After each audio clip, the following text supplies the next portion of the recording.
we are not who we say we are how we move through the world. One interesting thing about how I write is I need to see that mask drop. Like, I need to see who he actually is. I was really scared that I would just get the completely, like, the mask version the entire time, but there were small moments where I would notice how tired he was. There were certain times where he told stories that I'm like, why are you telling me this story right now? Because it's what we do that colors like who we are, not the other way around. My guest today is Polina Pompliano, author of Hidden Genius, a book that asks a great question. When you study highly successful people long enough, what patterns start to emerge about how they think? The book goes into the 10 most common mental models used by these achievers. Please enjoy my conversation with Polina. Polina, it is so great to actually do this in person. In person. Last time we were between screens. Yes. And a lot has happened since you last were on the show. Welcome. Thank you. What I'd love to do today is talk about the period between when we last chatted and now. Obviously, you wrote a book, which I want to spend a lot of time on because I think that I loved it, as you know, and I think that the way you break down all of these super high achievers by mental model is really instructive and people could actually learn a lot. So why don't you fill me in on why you decided to actually write the book, and we'll go from there. Perfect. Well, the last time we recorded a podcast together, it was, I think, early 2021. So at the time, I had 0 children and 0 book. Now I have 1 book and 4 kids. Wow. So a lot has changed. I need to turn my brain on, for this conversation after all the child stuff. But yeah, so it's been good. The book, I was surprised at how fulfilling it was to write a book. I always thought of myself as writing short articles, things like that. Never saw myself doing something so big. But the way I broke it down is just I was like, okay, I'm good at writing article length pieces. So I'll have 3 articles that make up 1 section of 1 chapter, and I just did it piecemeal like that. And it's been awesome. There's a paperback launch this summer. So congratulations. Yeah, thank you. So how much of the writing that you did for the profile did you have sort of a satori and you know what? These guys all seem different, but I can group them by the underlying way they look at the world. Yes. Okay. So one interesting thing about how I write is that I am not an outline person. I don't sit down. I'm like, here's my plan. I don't know when I start where I want to end. And oftentimes I write in pieces. It kind of imagine a jigsaw puzzle with pieces of information. And then I'm like, I want this piece here and this person's mental model here. But then this other person is a completely different person, but they use a similar mental model, so they belong in the same section, even though I think to the reader is like, what the hell is David Goggins doing in a chapter with a chef? It's completely different people, but similar ideas and similar mental models.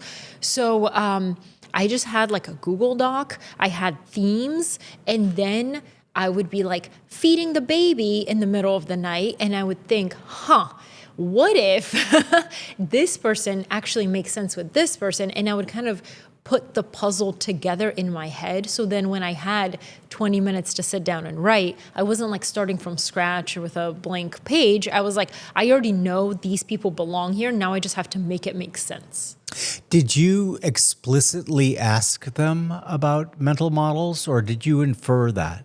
No, some of them I interviewed, some of them I just researched and studied. I definitely inferred the mental model or the view of the world that they had. But after you read enough, research enough, watch enough interviews, you kind of get a sense of how they see the world.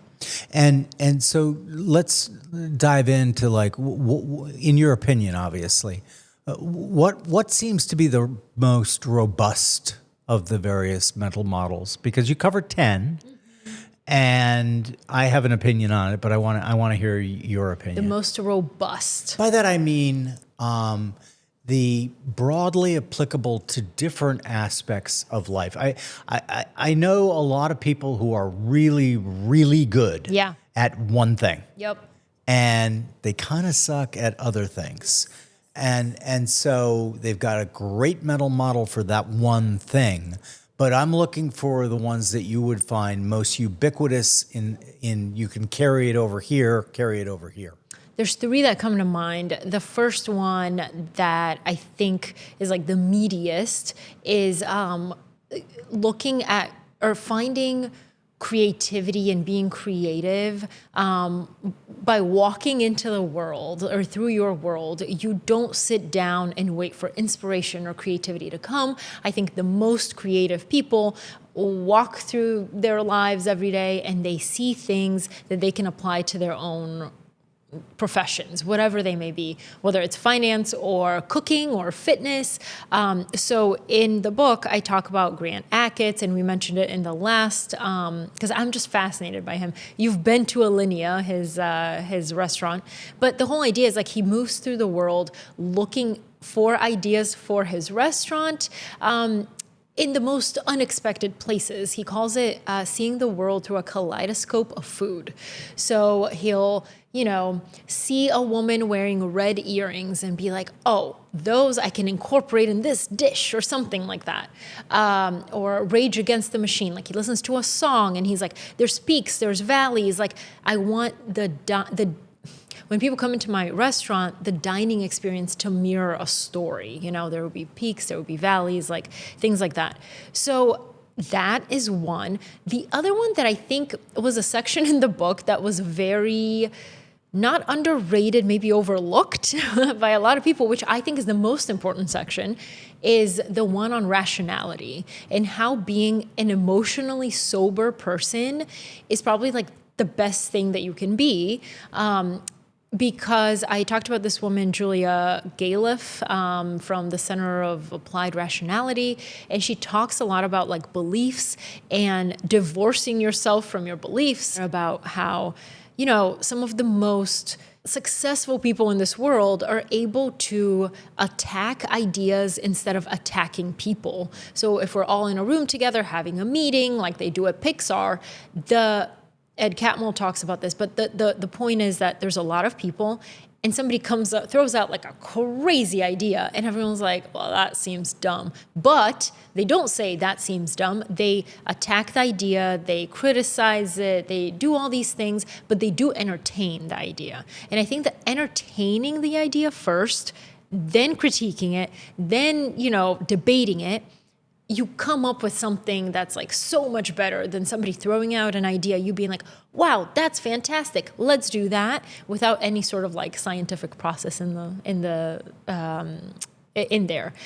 So that is the second one. And then the third one, I would say, this is like across so many people that I talk to that have achieved the highest levels of success, objective success, whatever success you want to measure, are the people who are willing to bet on themselves and reinvent themselves in some way. I find myself really attracted to people who have achieved something, lost a lot, learned from that loss, achieved again, and then come out on the other side with like lessons to share. But along that reinvention process, they had to bet on themselves again. And I think betting on yourself is easy to say, but hard to do, especially when you've seen failure. Yeah, and what's funny is you saw me nodding along. Those are the ones that I found the most useful as well. It's really funny. I think the one about rationality is super important because I think that we are basically emotional creatures. We are many of our decisions are driven emotionally first, and then we paper them over with rationality after they've been made. And like when I was still in asset management, they used to tease me that I was Spock, you have zero emotions. And it's like, no, I have lots of emotions, but I have to be able to set them aside. And how do you do that practically? For me, it was just to understand that I was my own worst enemy. And I understood that by making a series of emotional decisions in investments, and the underlying logic was right and proved to be right, but I crapped out because I got emotional, because of all the reasons emotion can lead you astray. And, Proust has this great quote, which I'm going to mangle. It is forever thus. Feelings that are going to be very temporary, nevertheless, lead us to irrevocable choices. Oh, that's so good. And so I just thought about it a lot, and I'm like, I have to be able to create a system where I can neutralize that. Now, creativity is linked to emotion, but also rationality. Right. So the best of both worlds, in my opinion, is kind of like I'm sure this is apocryphal, but apparently Alexander the Great, when he and his generals had made a decision, they would get rip-roaring drunk at night. Makes sense. I'm from that part of the world. And if they woke up in the morning and still believed the decision was right, they executed against it. But if they woke up in the morning and they're like, we probably should rethink this. Oh my gosh. So it's like this perfect Dionysus and Apollo being joined together. And so I'm a big believer in that. What were some of the examples where because I'm interested, I'm sure there's a lot of ways you can unite the two, but I definitely think that I love the idea of don't attack the person, attack the idea or support the idea. Yeah, and a really good example actually of marrying creativity and logic, I include in the creativity chapter where Grant Achatz, to continue the story, he's the best chef in the world, the most innovative chef in the world. He has these amazing things, and then he gets stage 4 tongue cancer, and everyone's like, oh my God, how is a chef supposed to continue being creative when he can't taste? And then he applied logic. He was like, actually, taste doesn't only come from your taste buds. The majority comes from vision and smell and texture. So he started playing with those things and would make it would make tomatoes that look like strawberries but taste like tomatoes, and strawberries that look like a tomato taste like strawberry. But what he did was he applied a lot of logic, actually. He would create this map of how he wanted the dining experience to go. He would draw it on a board. He would talk to all his team members, and he would say, basically, let's say I can't taste. How do we make this the most flavorful, et cetera, menu that we've ever had? And he would make his team blow up the menu every 6 months and just start from scratch. And they were like, but Grant, this is the best menu we've ever had. Why would you do this? And he's like, because complacency will kill creativity. So we need to start over. That forces you to think. It's not just based on emotion and you're married to the idea that this is the best we've ever done. We're never going to replicate this. It's it forces you to continue to push yourself intellectually. Yeah. And that ties in, of course, to the folks at Pixar. Right? Ed was basically famous for, he didn't want to make a movie if it didn't have a chance to fail. Yes. Talk a bit about that. I remember I read his book. Obviously, I read your book. I read a lot about him because he really fascinated me. I loved that idea. What are we doing if there's no chance? I don't want to make duplicate another. I don't want to make sequels. I don't want to make prequels. And of course, how many Toy Stories are there? But he's very counterintuitive. What I found interesting is he says, all the advice that you've been given about nail your pitch. If you can't tell the elevator pitch, if you can't, the whole idea of the elevator pitch came from if you're in an elevator with someone and you have 30 seconds to tell them what you're working on, you got to be able to do it in those 30 seconds. And he's like, that's kind of bullshit. Like, it is totally bullshit. if you can explain your idea in 30 seconds or less, it's not all that original. And he talks about how, think about Ratatouille. It's like a, rat that can cook. Like, that could be disgusting, but we came up with these really interesting, nuanced ways to make it interesting. Or Toy Story. It has like these toys that can talk. He's like, there's a chance for it to become super commercial and kind of materialistic. So he's like, how do we not make it that? And he says that when they go into the idea generation process, he's like, we go through it, and every iteration, like, I still think it's shit. Like, it's still really, really, really bad. The thing that we put out is still not perfect, but it's the least bad version that we could get to. So, like, that's kind of what I find fascinating with him, is like, he's very methodical, and he likes the challenge of these two completely different things don't belong together, but I'm going to make them belong. Yeah, I love Pixar movies, and I have 6 grandchildren, so I get to watch them again because I watched them with my kids when they were children. And I'm thinking of that scene. I can still remember the opening of Up. Yes. Where, like, how do you make how are we going to introduce a movie that is finally about happiness and connection and, human bonding? Let's tell the darkest story. Yes, it's so true. And I think that the opening scene to anything, like, now I'm writing a lot of original profiles on people, and I think about that opening scene, like, where do you want to drop the reader, or drop the viewer in that encompasses or kind of defines this person's life in this moment? And let's talk about that. How has your process changed from when you were just doing the profile and then the profile dossier? You've known me for so long, I have. Jim. You're asking all the right questions. Okay, so long story, I was at Fortune. I was a business reporter writing about venture capital and startups and doing a newsletter there called Term Sheet, which was like the daily deal-making newsletter that all the big important people in Silicon Valley and like Wall Street read. I was doing that every single day, Monday to Friday. I would wake up and go to the office around like 5 a.m. I would publish it at 9 a.m. It was a beast of a newsletter. It took me like 4 hours, 3 hours to put together. Then, because that wasn't enough, I started the profile in 2017 in February. Once a week on Sundays just to publish. I really just enjoy long form profiles of people. I don't know why. I cannot tell you. I just like people's stories. So I would publish that once a week for free to family and friends. But then it kind of started like word of mouth, snowballing into this bigger thing. Quit my job at Fortune in 2020 in March. And as far as I know, I'm the first legacy media, traditional media reporter to go full-time on Substack. I didn't have anybody else to ask for advice. I just went in.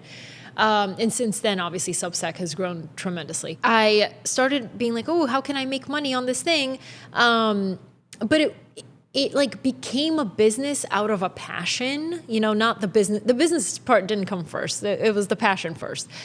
And then after I left my job, I started curating profiles. Like, that's what the profile has always been. Here are the 6 long-form profiles I read this week that were interesting to me across tech, across business, entertainment, sports. And I would send it to people.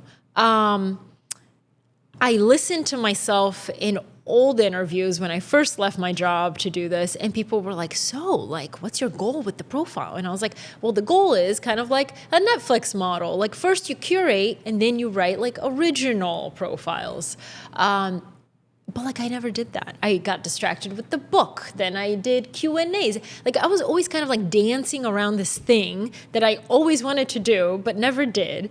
And then at first I wasn't doing it because it would be a conflict with Fortune. I couldn't publish original writing if I wasn't, because I was working at Fortune. But once I left, why didn't I? I just kept doing the same old thing. And then this was at the end of 2024. I was having dinner with my husband, Anthony, and I was like, I don't know. The profile just kind of feels like I've hit a rut. Like I'm doing the same thing every week. I have not missed a week since February 2017. Which is amazing. It's crazy, right? Like, what am I doing with my life? Anyway, I promise I have other things going on. But then he was like, you feel like that? Like, why don't you just like write your own profiles? And I was like, what are you talking about? It seemed so revolutionary, but so obvious. It's something called the profile. Why am I not doing the thing that I'm the best at for myself, and also the thing that I love doing the most? And I think like what you said before we started recording, we are the most unreliable narrators of our own lives. I was telling myself this story about like, well, you know, they won't give me access. I won't be able to, you know, interview people, blah, blah, blah. And I just like never did it. Or I don't have enough time, whatever the story is. So then January 2025, I was like, I'm starting. So my first profile was on Anthony Scaramucci. Then I did one on Ryan Serhant, the real estate mogul. Then I did one on Saquon Barkley, the NFL star who's investing. Then Kathy Wild, who runs the partnership for New York City. And now I'm working on one that will hopefully publish in April. And what take me through the differences. Were you nervous when you were like, ooh, I've got to actually do it? Yeah. So yes and no. Like I obviously wanted to do a good job because I knew that people I used to work with would read it, you know, other people in media, other people who subscribe to the profile. Like finally, you know, she's writing these things. I wanted it to be excellent. So I had two editors, these two women that I used to work with at Fortune who are amazing, edit it. It went through so many things, but it was really cool because for the first one, I was like, who can I do? The people I love profiling, and that it's a common thread along my work, is people who are out there in the public and people have an idea of who they think they are, but it's actually a misperception of that person. I love like being like, actually, you don't know them as well as you think you do. The perfect person was Anthony Scaramucci. I was like, you think you know him? Let me show you another side, you know? So it was a really interesting person. So many contradictions, so many like paradoxical things. At one point, I remember being in his office and I'm like, all right, so you just like, you want to win, like you want to be vindicated, right? He's somebody who's gone up, down, to the side, all around. And I was like, you just want to be vindicated. And he's like, no, I don't care about getting vindicated. I literally, Jim, turned my head. There's a figurine on his shelf of him wearing a cape, like a superhero cape. And on the base is inscripted, we won, fuck off. I'm like, oh, okay. So it's like, I love noticing little things like that. And I think that's what makes somebody human. My goal is to humanize these people, not to like flatter them or write a hit piece of some sort. Like, I just want to like humanize them because they're often caricatures in the press. Yeah. And as I was listening, I wonder how much does just everyone curate their personality that they show to other people? So much. Ryan Serhant is a great example. He is someone who is so likable. He's so charismatic. He started his career off in real estate on a Bravo show, you know, selling real estate in real estate City. Porn. Yeah, we used to watch that. Exactly. All of it. And then he got a Netflix deal. It just opened him up to a wider audience, but every single part of his day is content. He's always on camera. He's on his phone all the time, on TV. I shadowed him. We went to the Today Show. And I knew going in, my goal with Ryan is I need to see that mask drop. Like I need to see who he actually is. So I kept asking him questions about before he was famous, before the shows, before the real estate, all this stuff. And what I found was something completely like different from what I expected, because he has this like golden retriever puppy dog energy, you know? But what I found is he's driven by revenge, which is something totally different. It's like dark, it's cold, it's calculated, you know? And like that I wasn't expecting until I got to spend time with him in person. And he told me about, he's like, yeah, like the thing that fuels me is revenge. And I was like, whoa. But you don't get that. I think the thing that media is missing today that it used to have, which is why I was so drawn to journalism, like when I started in high school, is because media companies used to have budgets and they would use those budgets to pay reporters to send them to places to shadow people. And then it was like, oh, you can just like do a phone interview. And then it was like, oh, now you can do like an email interview. Now it's like, oh, Zoom. It's just not the same, you know? And when you strip that level of humanity and interacting, like I always think about it as, we are not who we say we are how we move through the world. And if you spend a day with me and I tell you, like before we go anywhere and I'm like, I'm the most generous person on the planet, and then you see like I don't leave a tip or like whatever, you're like, but because it's what we do that colors like who we are, not the other way around. Yeah, Jung has a great line, which is, you are not what you say you will do, you are what you do. And I append that with the idea, if somebody shows you who they are, believe them. Oh, yeah. Yeah. And people accidentally, like it slips, you know? Like you can, with Ryan, I was really scared that I would just get the completely, like the mask version the entire time. But there were small moments where I would notice how tired he was. There were certain times where he told stories that I'm like, why are you telling me this story right now? Like, what are you thinking about that caused you to tell me the story? For example, I asked him if there's a personal cost to his success. And he was like, yes, like he hesitated, but he said yes. And then he told me a story about a client that he worked with who had 5 kids. He was like, oh my God, you have 5 kids? Like how, with this high pressure, stressful job that you have, how? And he was like, you know, it was really, really hard. It was really, really difficult, but like, I would still do it every day. Like I would still have the 5 kids. Like I do not regret that a single time. And it showed me a small window in that Ryan has 1 kid and then he was like thinking about more, but he's like, I can't do it right now because I'm so busy. And it's like kind of it shows you what he's thinking about and lets you into his like internal world a little bit more. Yeah, I'm fascinated by that type of personality because sometimes when I meet people like that, I kind of hear in my mind, you know, this is the kind of guy where authenticity is a deliverable. Exactly. In other words, it's like I'm writing a fiction book right now, and it has this grand scope. It starts during World War II and ends in 2027.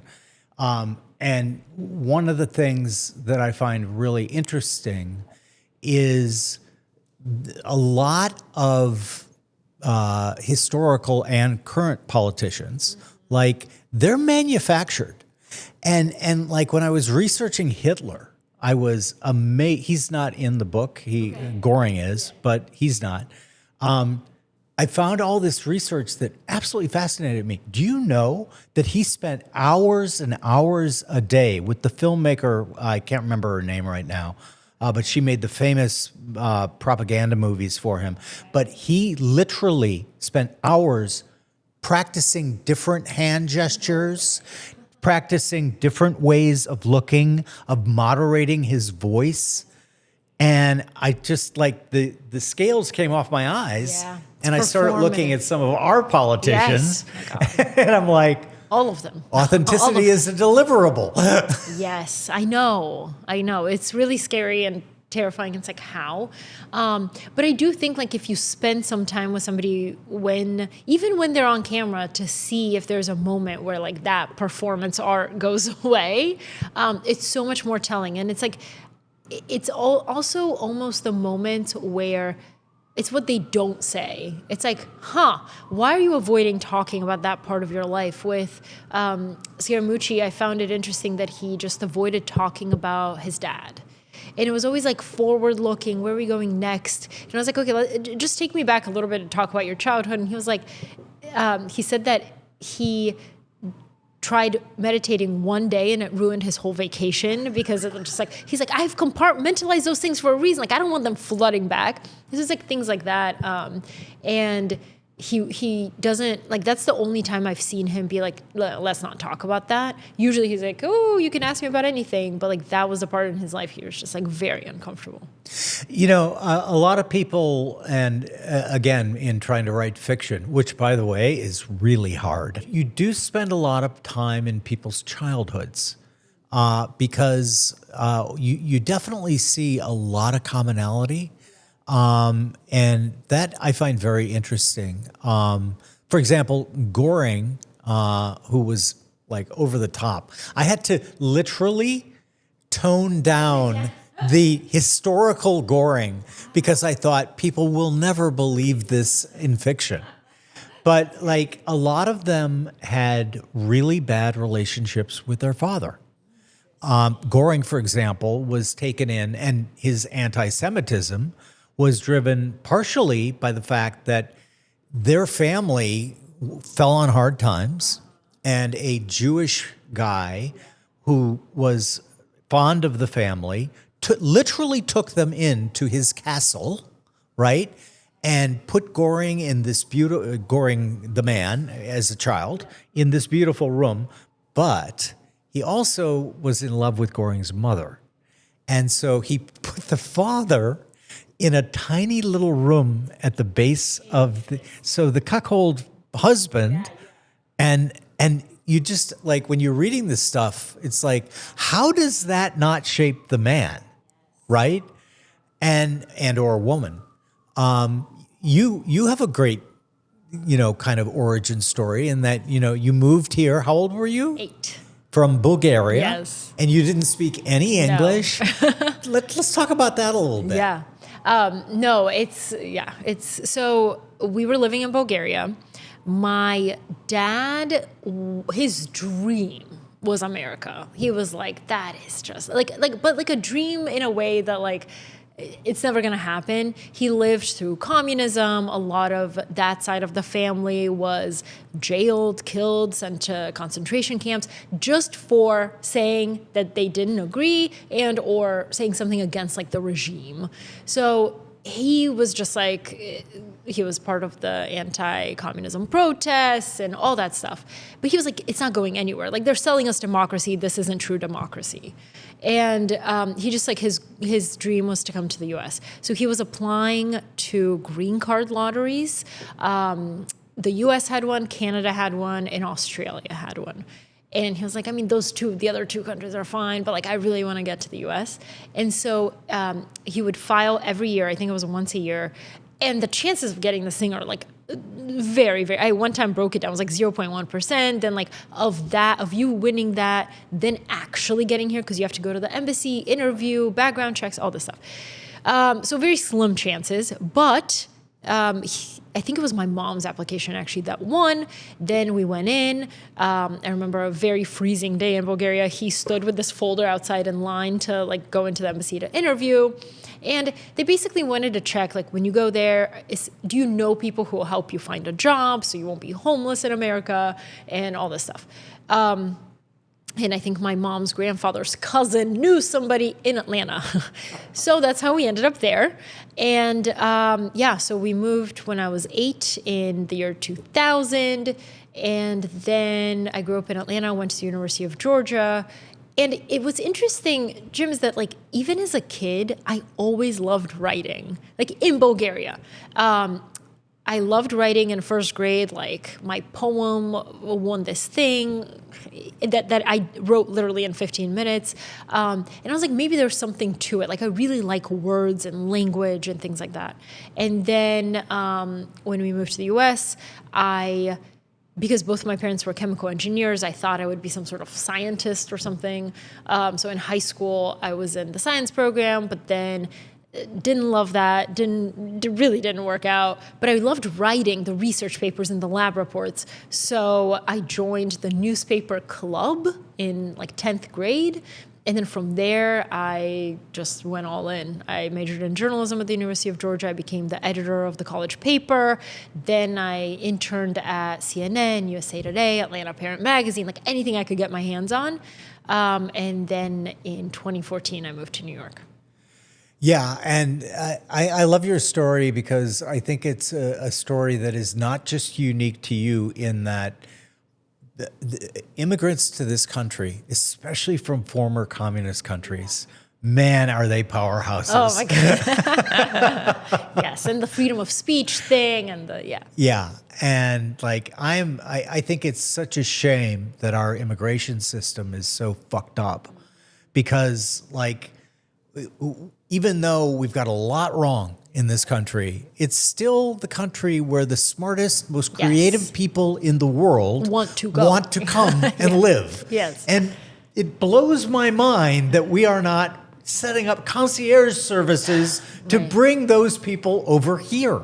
Yeah, what was really hard, and the beauty of it is it's completely random. A lot of times, the ones that are set up for merit are hijacked by the genius visas and they're hijacked by corrupt government officials who are like, my son is a genius, and like they go. It's not the people like my dad who are actually really, really like intelligent but didn't have a chance and didn't have the connections to. How much did that? You were only 8, and you really had no personal memory of communism. No. But because it fell before. Yeah, but did your parents' attitudes really influence the way you looked at it? Oh yeah, very much. And because, like, for example, I heard stories about my grandfather. His house was on like the border of Bulgaria and Serbia, and so he would get like what is it called? Voice of America. Yeah. Voice of America. And he would like listen to that, and then that wasn't allowed, and it was if they caught you, it was a very big deal. But or when my dad was in 7th grade, he wrote on his backpack USA, and he got like expelled essentially. So it's like things like that. I'm like, I can't even imagine. And growing up here and going to school here and hearing how the students talk back to the teacher and the questions that they ask, I'm like, oh my God, even during my time in Bulgaria, like you would never. But it was like just like a level of freedom. I talked to this amazing guy from the Human Rights Foundation. I met him. His name is Ivan Marari, but he grew up in Zimbabwe and he challenged the government there. It was a dictatorship. And he told me one thing I've never forgotten. He said, freedom is when you go out to have a coffee with a friend and you criticize the government and then you forget about it. He's like, in Zimbabwe, if you do that, you're never going to see that. Like, you're never going to see that friend again. You're gone. You do not forget about it. So I'm like, it's like that. What do you think about, as you mentioned, you were one of the first people on Substack. The traditional legacy media was very dismissive of all things Substack, and yet they seem to be crumbling. And do you think that traditional legacy media style, do you think the playbook has just been played out and that we're going to see new media take over? I think the top will survive, as they always do. But I think independent writers exposed this illusion that we all wanted to believe, that there is no bias, that we're all objective.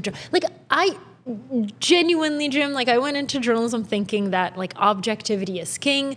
My major in college was newspapers. Like, I really, really believed that if you deliver the facts objectively to the reader, they can make up their own mind. You don't need to, they don't know who I am. I don't need to insert my view with choice words that will sway them a certain direction. But then over time, as I was in this like world, I saw what was getting clicks. I saw that every time you included Trump in the headline, your story would skyrocket. Like, I saw it all. And I was like, it's a game. And unfortunately, unfortunately, like the long form pieces kind of went away for this short attention thing. Then there was a period, I don't know if you remember, where one publication would do an original article and then like it was everywhere for a day because everybody else would syndicate it, but like they would just rewrite the article without talking to any of the sources, without verifying the information. It was crazy town. But anyway, so I think at first, the first people to join Substack in a meaningful way were mostly original thinkers who were willing to bet on themselves, who were like, I already have a following who will follow me here. They trust me. They know my biases. And so, yeah, so I think like it's crazy to think that you're reading something or watching cable news and think that that is not some sort of propaganda in whatever direction you're looking at. I prefer either to get somewhat objective reporting or to know your biases before I go into it. Yeah. In 2010, I just stopped watching all TV news. It's so bad. It was so bad. Because so bad. It's so funny. And the way I would, people would, back in 2010, people were like, well, how do you stay informed? And I'm like, well, I can read. But I can still read. Yeah. But the funny thing was, I had no problem convincing my very, very liberal friends that Fox was biased. Right. But they would not have it if I said, by the way, so is NPR and so is CNN. But the same thing happened.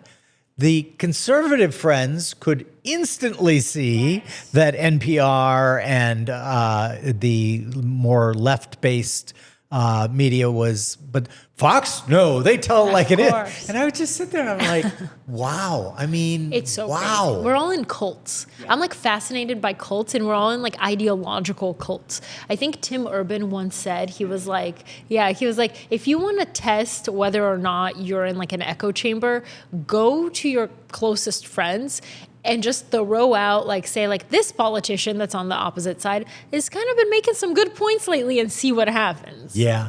Well, and I view ideological capture as brain death because we label things so that we don't have to think about them. And we make the argument against the person, not the idea. Tim has a great book on this. One of the things that I found most helpful is with AI, I always have gotten now in the habit of steel manning a view I disagree with. Mm-hmm. And it is so helpful. And how do you do it? It's super easy. I mean, take whatever it happens to be. And well, I disagree vehemently with California trying to do a wealth tax on billionaires. It's killing the goose that lays the golden eggs. But so I go to AI and I say, steel man the argument for this tax. And what's interesting is we all have biases. And when you steel man the opposing argument, you start thinking, they might have a point there. Yeah. What was so interesting? So I just wrote this profile on Kathy Wild, she represents the billionaires in New York City, essentially.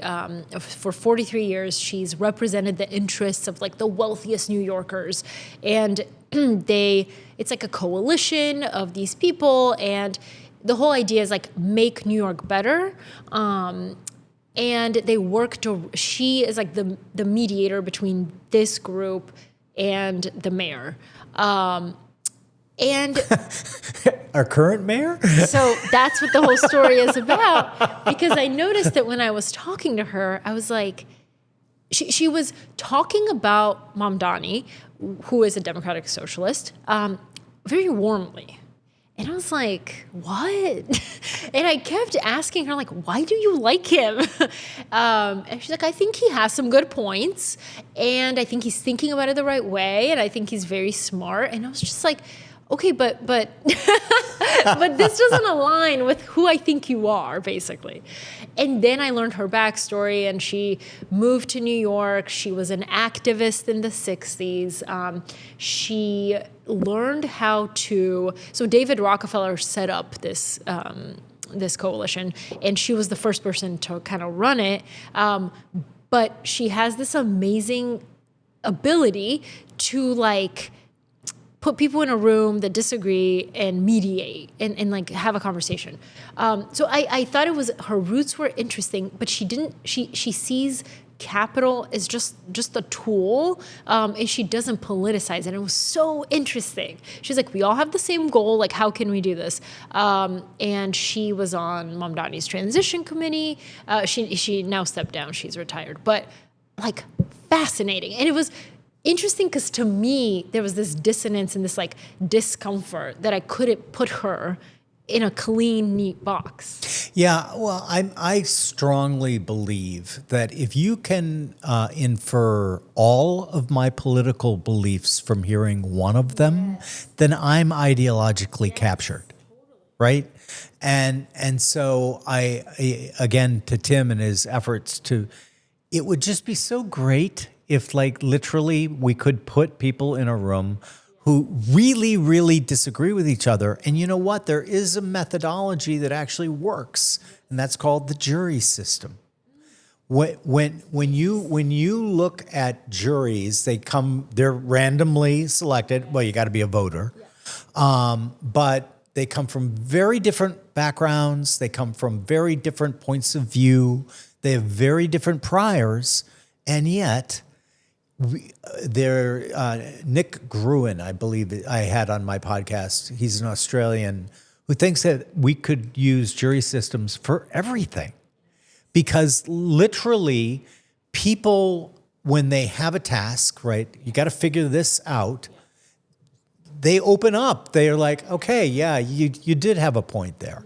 But we have all this vitriol and all of this just pure anger and hatred. And it just seems to me to be just, again, we're back to emotions, right? Wasted emotional energy. And like everything becomes a horizontal fight as opposed to, maybe you should be looking up and like, who's really running the world? Exactly. But no. Everything is a horizontal fight. Yeah. And it's us versus them. Yes. And it just fits right into our tribalism. Yes. And you'd think it's 2026. Yeah. Like, can't we get beyond this? Well, I think though, yes. I think that the reason that I really love profiles and people is because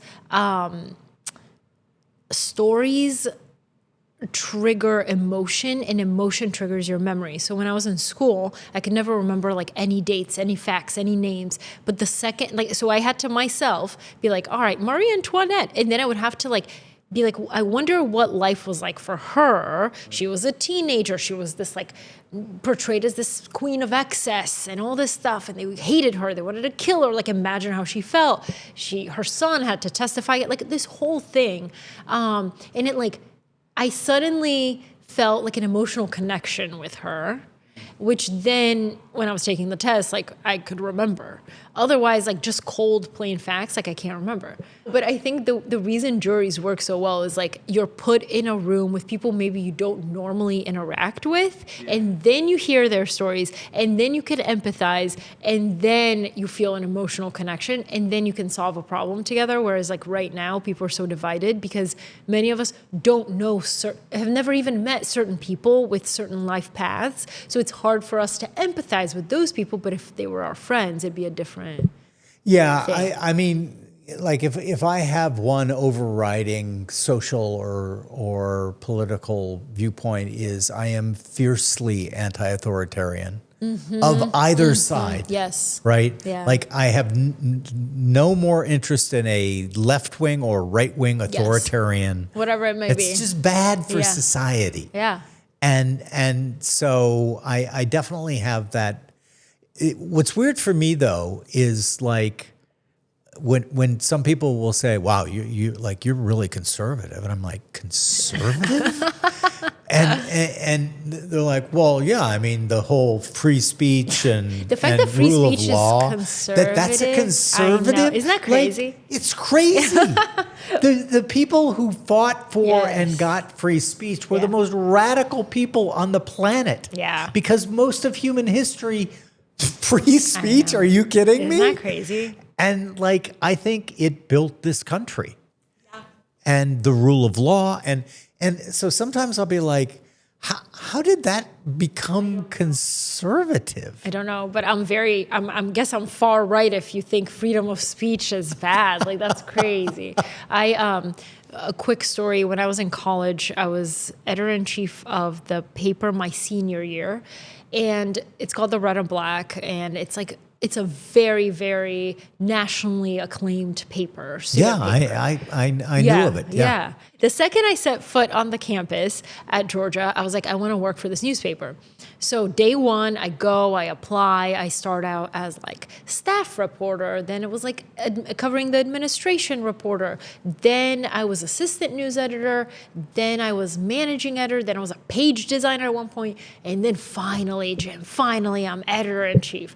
And I had interned at USA Today that summer, and I come back, and in the 70s, the students at Georgia had fought for an independent newspaper. So they had a board and everything. It was completely student-run. There was no, university interference or anything like that. And I was going into the semester, and they're like, "Oh, so we have a really involved board member now. And he would like to explain to you the new things, like what's going to happen." And it was this like rogue board member who came in and was like, from now on, this speech is allowed, this speech is not allowed. And we're going to get prior review by like an adult, basically. Students are no longer in charge. It used to be that the final, like if I made a mistake as editor, like it was on me and I had to respond to everybody and be held accountable, all this stuff. Suddenly, none of that. And I was like, not on my watch. You don't know where I came from. So the whole Bulgaria, communism, free speech thing. So I was like, I'm not going to do that. But if you want to find somebody else who will do that. So then I stepped down, even though it hurt so bad to do it. Week one, I was like, my God, like I was so excited. I stepped down as editor. And because we were so tight, the entire staff also walked out. And this walkout became like a national thing. It was in the New York Times. It was in every paper. Like the students at UGA walk out of the whatever. So then the board was under pressure because like this was kind of a story that went viral. This was 2012. So Twitter was still like, but it went viral online before they could like really figure out what to do. And everyone was calling, people were flying down. I was like, oh my God.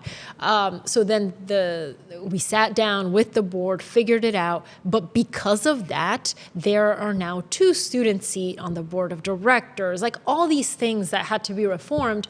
And it all happened because somebody was like trying to mess with free speech. Yeah. And I was like, the students in the 70s fought for this. It's not going to be me that ends it. Yeah, I think it's really, I was not editor-in-chief of a college newspaper. Yeah. I was editor-in-chief of my high school newspaper. I find that investing in journalism are very complimentary. Yeah. But like we did have faculty supervision. Yes. I actually, it was a kind of remnant military school. It had turned into a prep school. Yeah. So my interactions with the faculty, our faculty advisor, Mr. Keene, were sometimes fraught. Yes. I ended up getting voted most radical of my class. Now you're most conservative, most radical.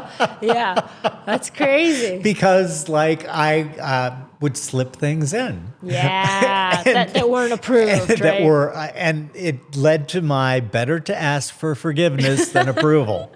But there were some tense times. Like he was like, "You do realize that I can remove you as the editor-in-chief," and I went, I do, yeah. Yeah. But you know what's crazy? Like at the time, I remember people calling me a radical, and now freedom of speech, like I would not be a radical anymore. That's crazy. But it just goes to show like times change, things change. Well, and a lot of even the labels are antiquated, right? You know where the terms left and right originate, right? Not really, no. They originate from France and the French Revolution.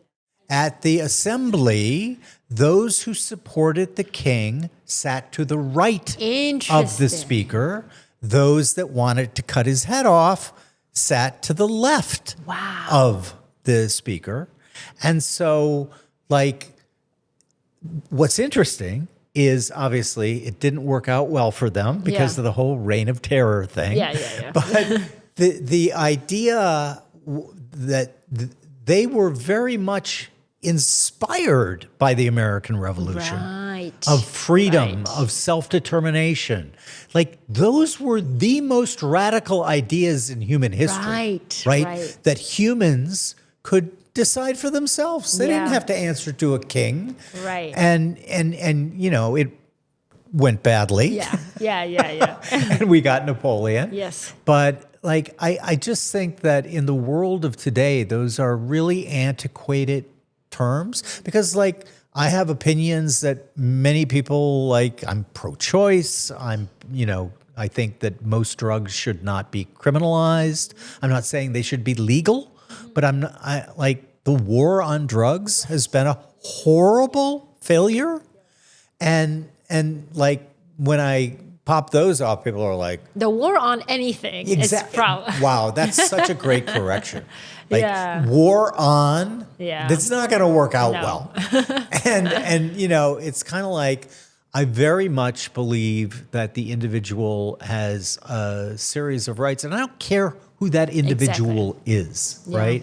It's like I don't even know if Voltaire actually said this, but you know, I might not agree with what you say, but I'll defend to the right, to the death, your right to say it. I kind of really believe that. Yeah, no, same.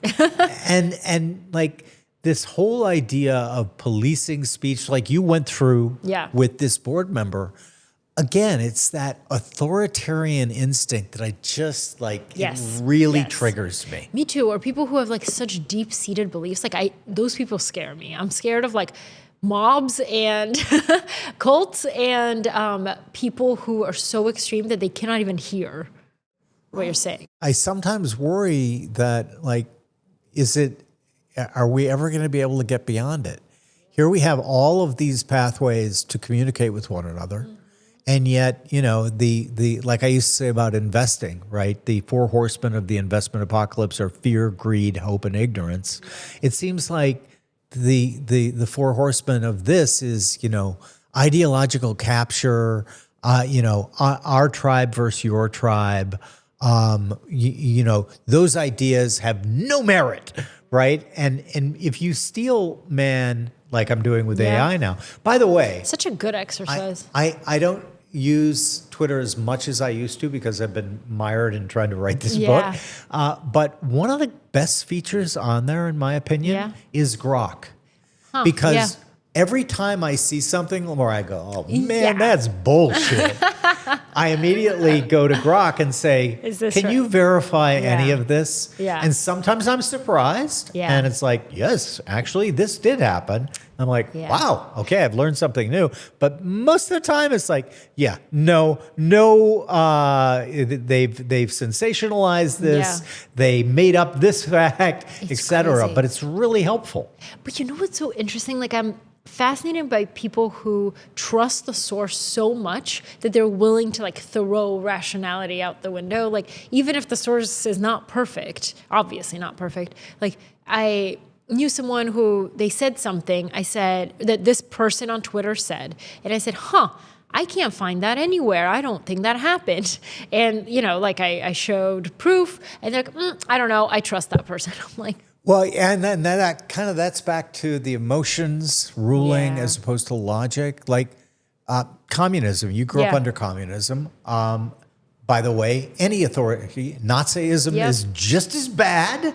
All of them. Right? So, but under comment, people just seem to like literally ignore empirical evidence. And it's like, if you stripped the story away, this is the importance of story. If you strip the story away and you say, okay, you get to live in one of two systems. This system has killed hundreds of millions of people, has to put walls up to keep its citizens inside. But no, Jim, we're going to do it better. Right. True communism has never been tried. And this system provided more material wealth in 3 centuries than any other human system ever invented. Yeah. Which one do you want to live in? But it, like, to me, it's like, okay, take my family. If we had to move, how much has changed in just one generation? Like, not even, like, I'm first generation technically because I came, but is that first generation? Yeah. Yeah. But like, how much has changed already in the course of 26 years versus if my family moved to Russia, would we have achieved the same? Like, no, my dad probably wouldn't have his own business. Like, I wouldn't be able to work in journal. Like, the whole thing is just so stupid. But yeah. Yeah. Well, I mean, regardless of what label you put on me, anything that increases human freedom, Yes. I'm pretty much in favor of. Same. Whatever you may believe. Yeah. What profile or insight from doing one of these dossier profiles where you're hands-on, which one, and you don't even have to name the person, what was the most surprising thing? Like, you went in with one set of priors and you came out, whoa. Yeah. I think I would definitely say the Ryan Serhant one, because that one surprised me a lot because there's so much out there on him, videos, books he's written, all of this. I really thought that I had some sort of theory or hypothesis on like who he was, and then spending time in person, which is so valuable if you're a journalist or a writer or anything, investor, to spend time with the person in person, is because I came away with, like, for example, I interviewed his old boss. Didn't think anything of it. His old boss said, you know, we helped him get a TV show. We helped him become who he is. Like, it was the greatest experiment in all of real estate, what we did. And it was like, kind of taking partial credit for Ryan's success. And I wanted to tell him, like, in person, I wanted to tell him that quote, and I wanted to see his reaction to it. I wanted to know, in the moment, hearing this, what do you think? So I went in, I said, so he said this, what do you think? And he was drinking water while I was asking him. He literally choked on the water. Spit take? Yeah. He was like, he was like, you interviewed him? I was like, yeah. He said this? Yes. And then he said, huh. And he took a second. And he was like, I'm going to quote I'm going to take a line from the movie The Social Network with Mark Zuckerberg and say, if you have to stand on my shoulders to feel tall, then go for it. And I was like, oh my God, this is so good. It's just like the tension and the drama and like it's human emotions, right? But seeing just how, like, Ryan is the type of person that I think a lot of people are, where you're not successful. You're not trying to be successful to prove yourself right. You're trying to be successful to prove other people wrong. And like, that's so much more powerful, you know, Jim? Anyway, it was like this like really charismatic, bright character ended up actually being fueled by something very, very dark. And the thing that surprised me the most is with Anthony Scaramucci, people went, like, the feedback that I got from readers was, wow, I went in with one opinion and I came out with, like, I actually really liked him after reading this. With Ryan, it was kind of the opposite because they were like, I don't think I would want that kind of life. Yeah. When you said motivated by revenge, I was like, yeah. And the final quote that I have from him, he says, you know, like, adrenaline, you know, I've built all this on like revenge and adrenaline, and that's really powerful, but it also has the power to burn your house down. Yeah. Like, so you know that. Yeah. You need to have Fire is very useful, but we need fire codes. Yes.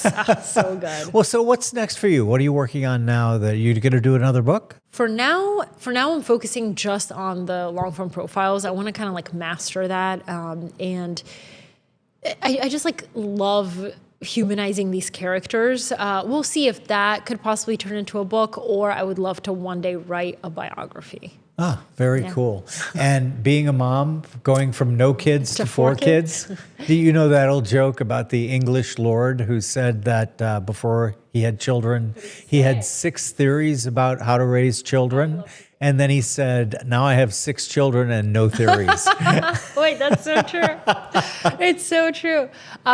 It's like like every single second is optimized in my life right now because I have a 4-year-old, a 2-year-old, and 2 5-month-old twins. Oh my God. So it is a full The house. fact that you are here looking so resplendent, Thank you. like, it says a lot. It was, bouncing one while you're getting ready. But it was, it's been great. Like I grew up as an only child, and I realized that like the reason I love so many kids and the reason why I love New York City so much is that I like secretly love chaos. Like I say I don't, I'm like, oh, I miss quiet, but like I actually really like chaos. So that's why. Well, when I moved here in 91 and I would have friends come from the Midwest, and I really developed this theory watching them react. Tell me. And the theory is you either feed on New York's energy or it feeds on you. Oh, that's so good and so true. And I fed on New York's energy. Yeah. And I think it's a certain kind of person. It is. Who really just thrives here. It's so crazy. And then others are like, oh, no. Yeah. But 4 kids in New York City, like, wow. It's chaos on chaos. Yeah. That is like really, really impressive. But I love it. Well, Polina, this has been so much fun. So great to finally do it in person. You remember the question from our final question? I hope you don't. I don't remember. Oh, perfect. I Perfect. re-listened to the episode. How did I miss? Somebody was probably crying. The final question that we ask is, we're going to make you Empress of the World. Okay. You can't kill anyone. You can't put anyone in a re-education camp. Yeah. But we're going to hand you a magical microphone, and you could say 2 things into it that is going to incept the entire population of the world. In other words, whenever their morning is, the 2 things that you say, they're going to wake up and say, I just had 2 of the greatest thoughts, and unlike all of the other times, I'm actually going to act on these 2 things. What are you going to incept? All right, I have them, and I'm curious now to go back and hear what I said last time, if it's the same. The first one is what we talked about today. Freedom of speech is actually the best thing in this world. And if you don't have it, you should try to move somewhere where you can have it. And the second one is, at some point in your life, you should bet on yourself. Oh, I love that one. Polina, thank you so much. This has been so much fun. I loved it. Thank you.